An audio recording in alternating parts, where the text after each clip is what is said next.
Hi there, if we've never met before, my name's Vanilla, and if we have met before, welcome back to this little weird corner of the internet. As you can see from the title and thumbnail, I wanted to share my thoughts on Pokemon Friends. Like I do most things, I love sharing my thoughts. It didn't take long for me to see videos popping up of folks already making up their mind about the game, some of them within a few days of it being released. That's not a long time at all. You didn't even get to play much of it at that point, especially if you played the free mobile version that only gives you 3 puzzles a day. Some content creators didn't even play the game and just stared at the trailer. Most of the videos I saw were all saying it's bad, period. It's now 3 weeks later and Pokemon Friends is probably out of everyone's minds for now. That's how fast folks lose interest in things. I personally can't play games, gather footage, and edit a video that quickly on my own. Now, for both my sake and yours, I'm gonna tell you what I think about Pokemon Friends in one sentence. I think it's really good, okay? And given my sage knowledge on the subject of my viewership, chances are you do not have a similar view of Pokemon Friends. And honestly, that probably means you're not gonna like what I have to say about it. The reason I waited a little while longer to put out the video was so that I could actually play the game. Like, get past the first couple of stages, the bar is really low here. But before we get any further, I gotta do the YouTube thing and ask that if you enjoyed my content and me, if you could drop a like and consider subscribing to my channel. I love making videos for you all and your support means so much to me. I also want to apologize if my voice sounds kind of weird. I'm trying to get over being really sick, and that's also kind of a reason why it took me a bit longer to put out this video. But even though this is kind of old news at this point, I still hope you enjoy the video. Alright, so let me set the scene for you, and I had to preface this by saying that sometimes when I say things how I see them, folks take it very personally for some reason. Insults get hurled at me, I get called names, I get entire dissertations telling me about how I'm wrong, like full-on 5-paragraph essays. My opinion just seems to like awaken something inside. I don't know. The angry public seems to show up on my videos where I talk about how I like new gen Pokemon. Usually I point out how their hate towards new gen, while entirely valid in certain cases, is very unfair in others. That opinion makes them very uncomfortable, to put it mildly, and honestly I think it's because of something called cognitive dissonance. That's a big word, huh? More or less I'm trying to say that they don't like what I have to say because they can't tolerate two opposite opinions existing at the same time, and so they just implode, well, more like explode outwardly towards me. Now you're probably thinking, Vanilla, this is a video about Pokemon Friends, let's get to it, chop chop. But if other creators are spending a majority of their time talking about how terrible and lazy the Pokemon Company is, I kind of want to provide a similar experience except from my perspective. We'll get to talking about the game here, and I'll put up a timestamp so you can jump ahead if you'd like. I'm not really going to go into my entire Gen 9 new gen argument. I'm sure folks are starting to kind of get tired of that, but we do kind of have to touch on it so we can better understand the potential thought process behind the release of Pokemon Friends. I'm probably smashing my head on a brick wall at this point, but the multi-billion-dollar company that is the Pokemon Company has many things to consider when they're brainstorming new products. And I'm not saying this definitively since we don't have any evidence. This is just me speaking from my understanding of business. A major thing that I don't think a lot of these disgruntled fans like is that products have to have a target audience. Not everything is made for everyone. Now, if we think really hard, when we look at the colors and style of the splash art alone, what kind of vibe does it give off? Cute and bright, right? So if you're grumpy and old and you have zero interest in cute and aesthetic things, you're not inherently the target audience. You still with me? Now, before you get your keyboard ready to try to send me into space, let me just say that I believe you can criticize something even if you're not the target demo. There's always going to be things that can be objectively improved upon, but that doesn't mean that everything you dislike about something is an objective flaw. And here comes a really lukewarm take that makes folks really upset. Your subjective opinion is just that, subjective, and based on what you think. That does not make the thing inherently bad just because you don't like it personally. Even if you have a whole angry mob of folks who agree with you, that doesn't mean that it becomes an objective truth. That's what a lot of arguments surrounding Pokemon Friends look like. Just trashing on the game because it's something different and not whatever iteration of an old mainline game that hasn't been remade yet. The Pokemon Company will do anything except make an actual good game. Pokemon Friends is made by a third-party company, but that's okay. It's a simple puzzle game with item collection and room decoration. That's literally all it is. Nothing more and nothing less. I don't see it as a low-effort mobile game, and that's the primary thing I'm hearing. Are some of us just living under rocks?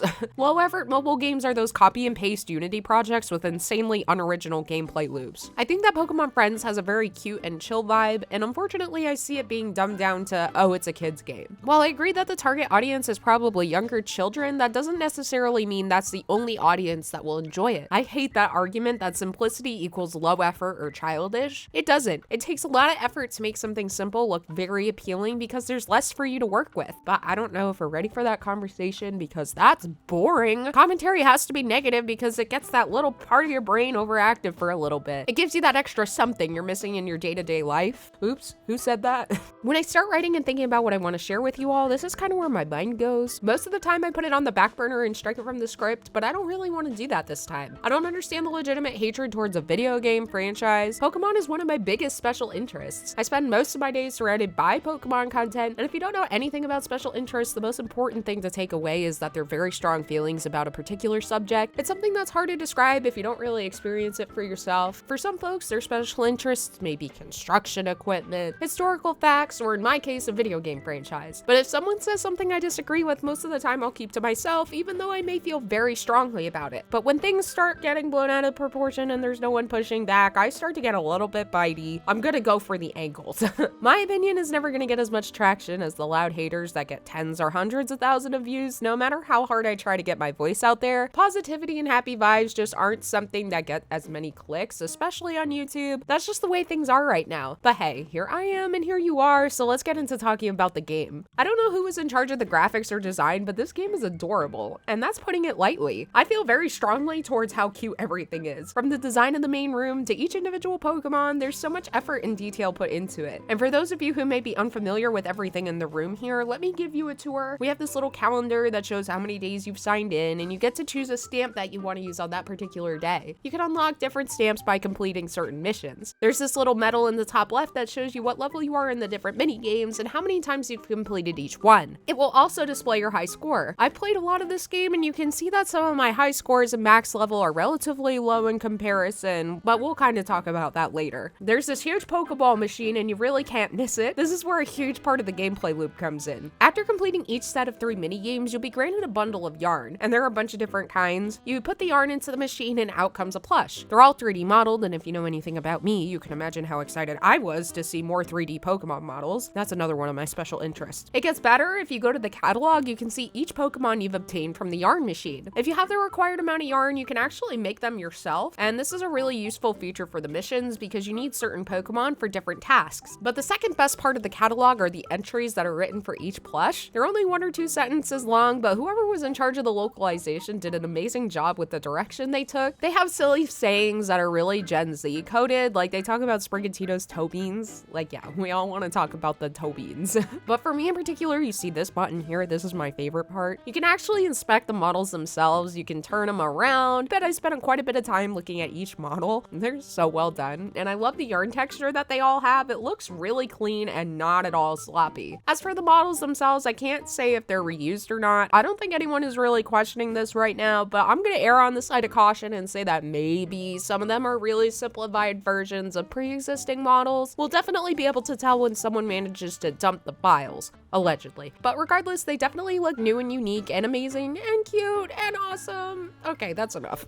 Now we have to have somewhere to put our plushies, and we can put them in our room, which we can design with the plushies we have as well as the furniture we obtained from completing missions. This is like the 3rd time I brought up missions, so let's talk about it. We're in charge of helping out the townsfolk of Thinktown. I don't know who came up with that name, but surely we could have come up with something better than that. The townsfolk will have different requests for plushies. Some are very broad and want a certain size plush, and others will be more specific, like this one who wants 3 different forms of Tatsugiri. And once you complete a mission, sometimes you'll be given furniture as a reward if you level up your friendship. Characters have themes, like this sleepy guy's vibe is like stars at nighttime. Characters may have multiple requests, and as you level up Thinktown, there will be more townsfolk and more requests. The furniture looks so cute, and the 3D models do look awesome, but I won't spend any more time on that. You get the idea by now. I saw some folks saying, Oh, all you do is collect plushies and decorate your room. and that's what makes the game bad. There's nothing else to do. There are lots of games where you collect items and put them on display. I have a huge collection of items on Neopets that I just collect to look at. I just grow my collection. It's fun to look at and work on finding more items. In Pokemon Friends, you get to complete mini games and quests in the process of growing your collection. There's an entire group of folks that you're not even aware of who would enjoy only collecting plushies and decorating your room. I know that's kind of hard to believe. I mentioned the mini games, and since that's the whole other part of the gameplay loop, we should probably get to talking about that. But we can't really talk about it until we start discussing one of the biggest problems with this game, the monetization. This is the primary things folks folks are up in arms about, and some even go as far as saying it's a scam or something. And unfortunately, the monetization is the biggest problem I have with the game personally. To unlock all the puzzles and furniture, you have to pay $25 for both DLC on the Switch, and that's without sales tax. It's a lot. I suppose from the extended playtime you get from an additional 20 unique puzzles, it's definitely worth something. The DLC also makes different kind of plushies available, so you would also be paying for the effort that was put into making them. But $25 for the DLC or $33 for the game and both DLC is really steep. I wish I could tell you how many hours I've played so far, but it won't show me my playtime. It says 10 hours, but it's definitely been much more than that at this point, and I'm not even close to completing all the puzzles. As of writing this, and I'll put the final number up on the screen, I've completed over 600 puzzles, which does include some of the levels that I failed. Do I think the game is worth $33? I might as well answer that now. I really think that something like $20 for both the game and the DLC would be much more reasonable. I also can't recommend picking this up on mobile unless you're willing to spend the $10 to get the full version. Without it, you're limited to only 3 puzzles a day, which if you're okay with that like 1 puzzle a day thing, that's fine, but otherwise I wouldn't really waste your time. Now with that out of the way, we can start talking about the puzzles themselves. Besides the inflated price tag, you've probably also heard folks say how easy the puzzles are. And for the first couple of hours or so, you're gonna have to work your way through the very simple puzzles. That's true. But once you get to the later levels, it becomes more of a challenge to complete the puzzles in the time frame given. They do become more complex. It's just a straight up lie to say that the game is a baby game. If you're a huge fan of puzzle games and you're really good at them, maybe you'd have a different opinion, but I'm personally a fan of the difficulty later in the game. I personally found a lot of the higher levels to be much more challenging, whether that was because of the game itself, my personal skill, or the limited amount of time depending on the minigame. I don't want to sit here and go through each individual game because that would take forever and both you and I would get bored. So I'll just talk about some of the puzzles I liked and some of the ones I didn't. I liked the steel spin and I liked the mouse hold puzzles because they were more about dexterity, and when you're under pressure to finish in 60 seconds, it's a lot less stressful. Plus, who doesn't want to watch Spiel roll around? It's so chunky. Because of some personal learning issues, I had some trouble with some of the math and logic based levels, like the one where you had to estimate if the number of objects are the same on the left and on the right, or the one where you had to say how many more Pikachu there were than Eevee, but that's 100% a skill issue on my end. There is this X-ray Porygon one, and in the later levels, I genuinely couldn't figure some of the shapes out because they start stacking shapes on one another, and sometimes they give you multiple answers that look really similar to each other. Or this Greninja one where it slashes points on a shape and you have to guess what the shape will look like when it's cut. Nope, couldn't do it. The odd shapes and funky perspective of the object made it more of a guessing game for me, and each time you get it wrong, you get seconds removed from the timer. That's not necessarily for all games, but it seemed like it was for all the ones I struggled with. Some of them would remove like 10 seconds at a time, sometimes more in later levels if you picked the wrong answer. Honorable mentions for mini games that were not my favorites were the Makuhita puzzle and the block one where you have to get Slowpoke out. Nothing is more frustrating than literally slamming your face into a wall on the same level for 60 seconds and then coming out of it having no idea what you were doing wrong. Like, horizontal Slowpoke is not going to fit through a one-wide gap, and Makuhita is just genuinely trapped in some of these rock mazes. I'm convinced there's no way to get them out. There were also these ones where you had to find the perfect square and the perfect triangle. Too many dots, my brain gets overwhelmed, and there are so many different ones you have to solve in 60 seconds. The dots are flashing, like stop doing that, my brain is already on fire. But that's what I think is really fun about this game. These puzzles were not my favorites, but in a good way. Whenever they're in rotation, I know it's gonna be hard, and that's fine. There's no consequence if you fail. Sometimes you may level down on a certain mini game, but it's probably better that way so you can practice a bit more. But the thing is, no matter how poorly you do, you'll be rewarded with a bundle of yarn. You're just encouraged to do your best. I saw someone complaining that they didn't like not being able to choose which puzzles they wanted to do, and honestly, I didn't even think about that once while I was playing. I liked that the game knew me do puzzles I wouldn't normally choose on my own. It's only 60 seconds, so why do I really care? I'll just do it and get it over with. I wouldn't keep coming back to this game multiple times a day to play if I didn't like it. I really enjoyed the mini games, even if they're just simple puzzles of times long gone. I still play Flash games often, so the times aren't as long gone as a lot of folks may think. There's a demand for casual games that aren't complicated to pick up and don't require a huge time commitment to have fun. There's something about these kinds of puzzles and mini games that just make me happy. They're simple to pick up and it takes a bit of time to get the hang of the skill or gimmick. There's no pressure and you get a nice little reward at the end. Do I think Pokemon Friends is for everyone? No, absolutely not. And it's not marketed that way. In the trailer, they showed a child playing with their parent and the puzzles didn't look complex in the slightest. If you watched the trailer, you know what you were getting into. They're not trying to market Pokemon Friends as something for everyone or the most complex puzzle game of the year. So to say that the Pokemon Company is being greedy for making another shovelware game is really annoying. The game itself is really fun for what it is, especially for like a spin-off